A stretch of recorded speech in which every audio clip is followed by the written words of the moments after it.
So the American Grand Prix is a go, and all the cars have started, unlike in 2005. It happens around here, I believe. Oh, he cuts up Alonso. Both Button and Webber, when we weren't looking, and Montoya, and Fisichella, and Barrichello, and a Ferrari have all got past Montagny. We've got a lost wheel for Montoya, and Montoya, this last Formula 1 race, has retired. I think both Brazilians. Oh, very dirty for Massa there. He's trying to assert his dominance. Trulli has also lapped Massa, who's still crippled and is rolling around that slowly. Surprisingly easy move on Nico Rosberg. I didn't think the Red Bull was that much quicker in a straight line.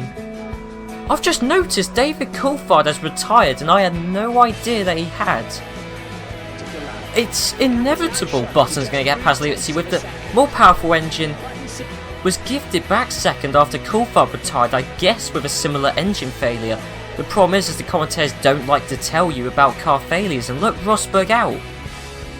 A dominant drive for him, no traffic in front of him, and with his nearest rivals suffering car failures, it's been an easy day for Trulli as he wins the American Grand Prix. But Fisichella surprisingly close actually in second. We know the Red Bull's exceptionally quick, and Jenson Button will take the final podium place in third. Alba's in 8th. Just about, he's just kept that from Ralf Schumacher. Welcome to Magny Cours, 2.6 miles of the smoothest tarmac you'll ever find. This is the French Grand Prix. Magny Cours, the current home of the French Grand Prix, is situated in idyllic countryside and was originally designed to incorporate features from other famous circuits. This is why some of its corners take their names from other Grand Prix venues. The track itself has one of the best surfaces on the Formula 1 calendar, but its tight layout can make overtaking quite difficult. Thankfully it's dry here, but the temperature has dipped somewhat. Okay, so hey guys, it's PSL here, and I'm here for the French Grand Prix, and there's a few things I want to clear up and address just before we get onto the French Grand Prix. And that is, down in 15th place, the man labelled as Juan Pablo Montoya, but as I said last episode, because you guys voted at the start of the series to include the real life driver changes from the 2006 season, Montoya wasn't here in real life. In fact, it was Pedro de la Rosa who was here for McLaren in 2006, and he's the guy taking Montoya's seat. I got the phone call from Martin Whitmer saying that I would be in Magny Cours. I was very excited, obviously, unexpected, and here I am. Okay, so there's Pedro de la Rosa. He's looking happy, he's excited to be racing for McLaren, and in real life he was worse than Montoya was. It's difficult to say, but he definitely wasn't as quick as Montoya, seemingly. And well, we'll have to see how well De La Rosa does this series. He might be quite suited to the reverse grid qualifying format. But let's just think about Montoya for a second. San Marino was a standout moment for him. He crashed out. He crashed into the back of Villeneuve, thus retiring. Europe just about missed out on a podium place. He finished 4th behind Mark Webber there. Spain, wow, he was on fire in Spain. He could easily have won that race had he not gone off at the last corner when he was behind Montagny. He could have won that race. Couple of things I want to point out. Jenson Button, he was knocked out in Q1. He claims he was in traffic. I cannot guarantee you that, but he claims he was held up in traffic during qualifying during the key moment, and so that's why he was out. But potential race winner, I reckon, here in Magny Cours, but as Martin said, it's difficult to overtake. Rosberg 4th, he could definitely do very well this race. Montagny, for the first time this series, out-qualified his teammate Takuma Sato. I mean, maybe it's because this is Montagny's home race, but I'll tell you what, Montagny out-qualifying Sato, good job. That's well done for Montagny, and this is Montagny's last race in Formula 1 as well. And then Liuzzi on pole position. Don't quite know why.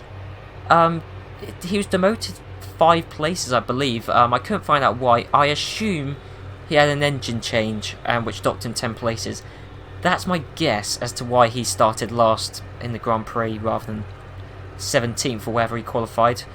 So Liuzzi, Toro Rosso are last in the Constructors at the moment, but Liuzzi could well get a race win for Toro Rosso and move Toro Rosso at the Constructors massively. But I mean, it's helped especially by the fact that Martin Brundle said, rightly so, it's very difficult to overtake around Magny Cours, and with Button and Rosberg just behind Liuzzi, he's going to hope that that's true, that it's difficult to overtake. And with the debut for De La Rosa in the McLaren, it's going to be an interesting French Grand Prix, so let's head on into it. It seems like an age for the drivers waiting for the lights to signal the start of the race.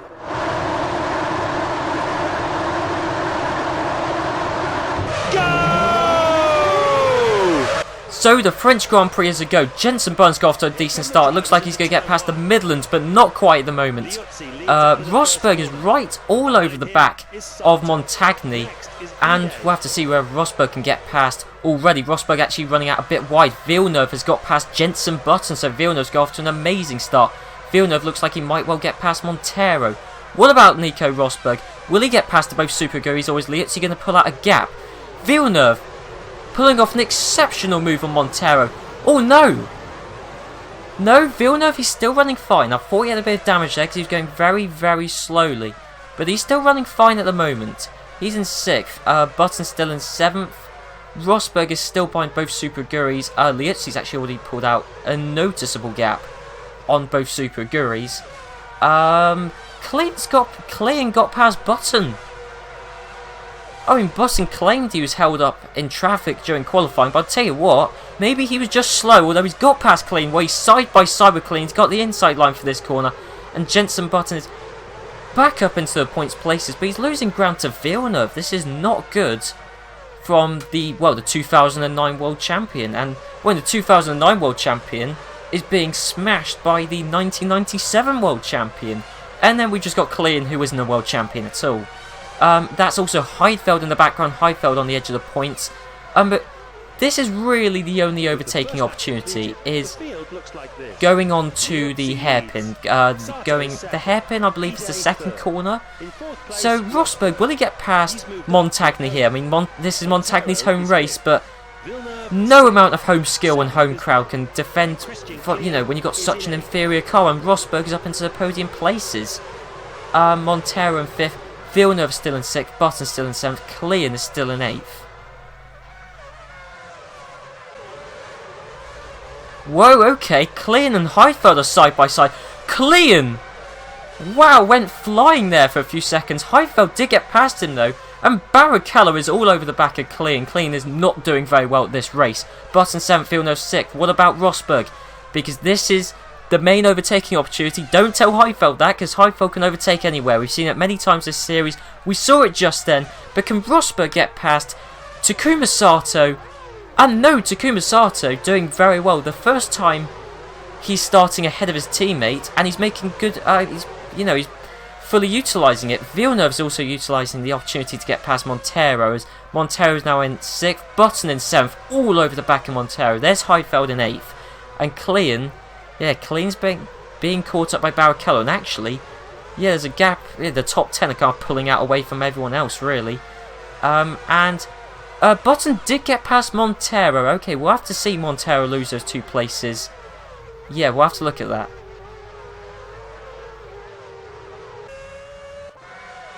Now, let's have a look at Montero. So he's got Villeneuve right up behind him. I guess Villeneuve gets past on this straight. The real question is how on earth does Button get past?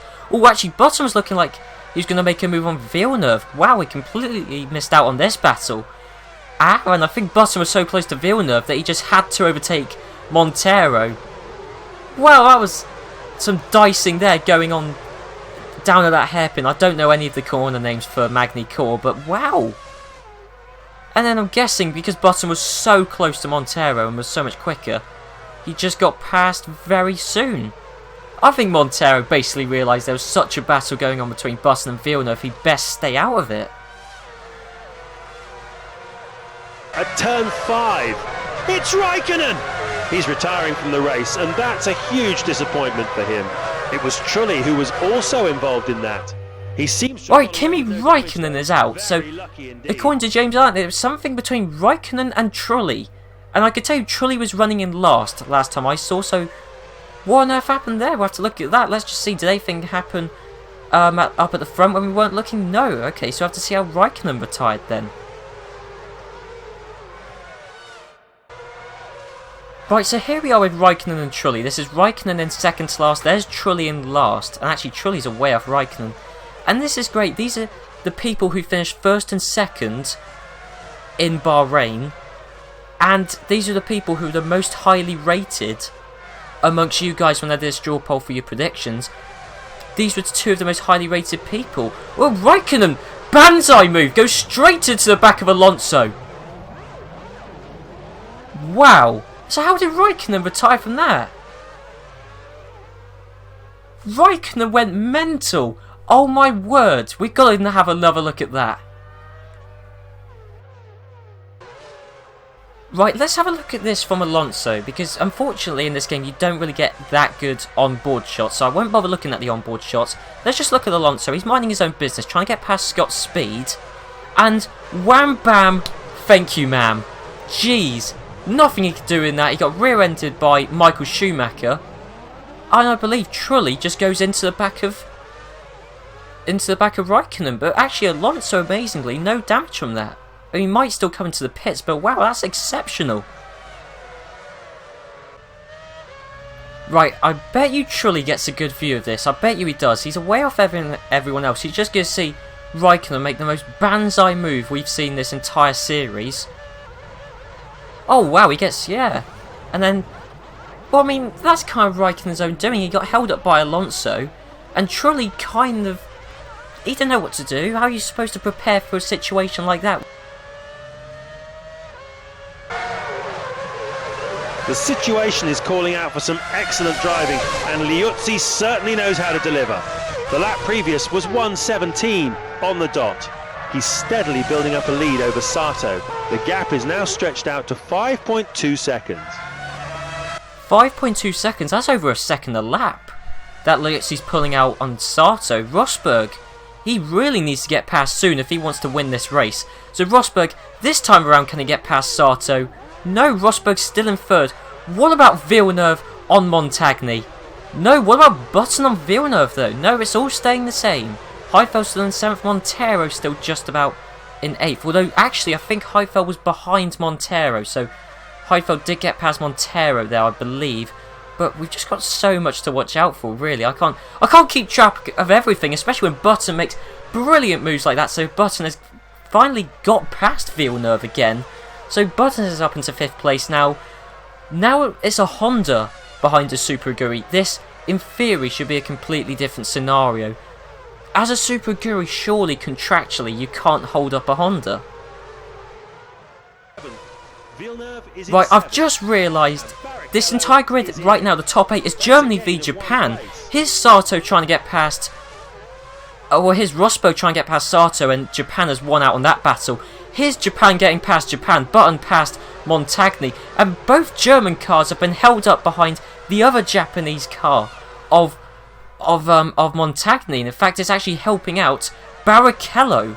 So I'll tell you what, Japan right now are doing very well in the Japan versus Germany battle. And in fact, Fisichella has got past Montero. So now we're unleashing the French into this. Boy, is this getting exciting. Race distance. What about Rosberg? Germany v Japan, once again it's all over the top 8. Can he get past this time? Is it me or did Sato break early? It looked like Sato broke early, but I'll tell you what, Rosberg is now into 2nd place, so finally he'll be able to try and catch up with Liuzzi. Heifeld has got past Montagny. Villeneuve, Barrichello and Fisichella though are all still stuck behind. Actually, we'll have to see how Heifeld got past. We've seen Heifeld make some excellent overtaking moves previously this series. I'm sure that was another classic. And Barrichello has done the same move on Villeneuve that Button did. So Barrichello's got past Villeneuve.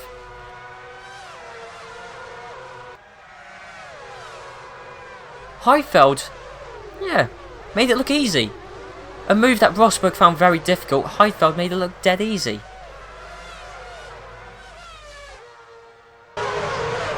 That's Nico Rosberg out there, giving it everything. He's just done a lap of 1:16.31. Lapping considerably slower than that is Liuzzi. He's been putting in laps around the low 1:17s mark. Right, we've got 2 overtakes poised to happen. It's Barrichello. Now it's his turn to get past Montagny. Is Barrichello going to get past Montagny? Should do it easily. Yes, he should. What about Villeneuve? He didn't get past Montagny, and also what I was looking out for, Fisichella didn't get past Villeneuve.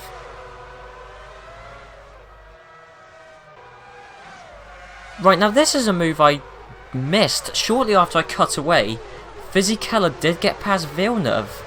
I have no idea how, so that's exactly what I'm going to find out. How did Fisichella move into the last points place by passing Villeneuve? How did he do that? Was Villeneuve being held up by Montagny? Oh no, just apparently the BMW Saubers cannot stick to the inside line. That is the 3rd time they've been passed around the inside line of that corner. Nico Rosberg.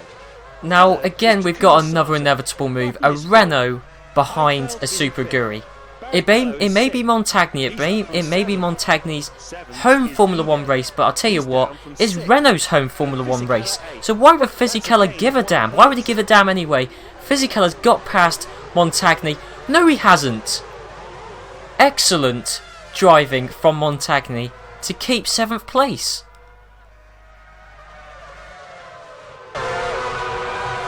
The race is drawing to a close, but Button seems determined to make a name for himself with this last-minute charge. I just wonder if he's up to the challenge. If things continue, it's not looking great for Sato. The gap stands at 1 second. Button performed well through the end part of the lap.